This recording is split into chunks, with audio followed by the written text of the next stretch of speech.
Studio interference occurs when a studio does not trust the director or screenwriters into creating a profitable film that the studio desires. Many great films have been sponged of their potential due to this. You see, when a writer and a director pitch their project to the studio, they expect to be able to craft and create the original vision the studio signed up for. Studios usually interfere in the project when they realize that a certain idea that a writer or director had will probably drum up controversy and or potentially affect the viewing of the film, which in turn will lower their profits. Well, the chart says 20th Century Fox is probably the biggest perpetrator, ruining franchises and possible hit films. Well, the chart says X-Men Origins Wolverine was a highly anticipated spin-off of the X-Men franchise, one which became a critical punching bag and endured an underwhelming box office performance. It should not have been hard to make a good film out of this material, given the inbuilt demand for it and the fact that Hugh Jackman is simply superb as Wolverine.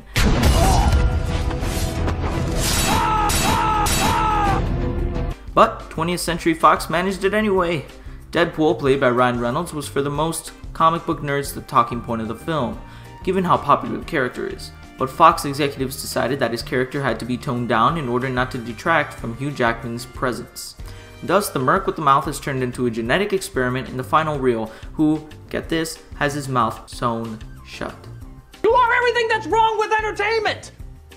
But the chart says If you need any more proof that 20th Century Fox is full of poisonous shills who simply want to stifle creativity, look no further than the disastrous production history of Alien 3. The brass at Fox, and they'd be saying, don't shoot the next day. We want to cut that. I felt it was quite arbitrary, and again, it all arose from him not being with the script. While the film is hardly any good, it's amazing that David Fincher didn't make more of a mess of it, given the horrid conditions he and everyone else who tried to work on it had to endure.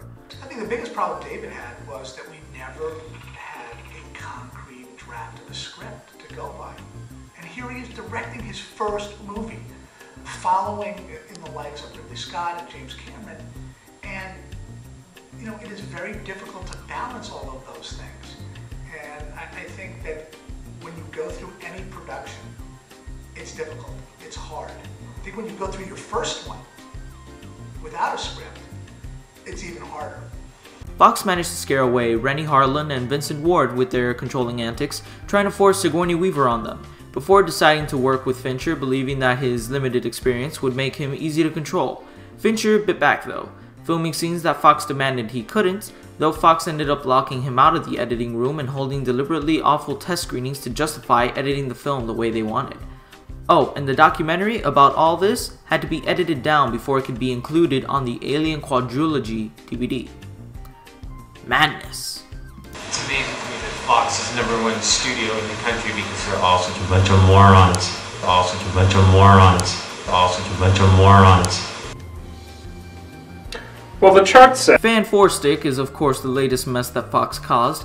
Josh Trank's original vision, in which he pitched to the studio, was that of a sci-fi body horror film dealing with the character's emotional and physical impact on the situation.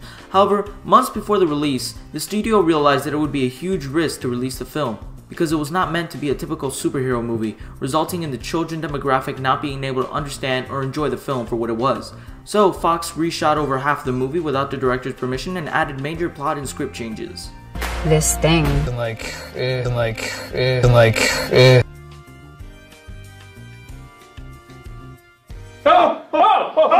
only one thing a corporate tool can do when he doesn't have a boss, and that's... No, I'm coming with you.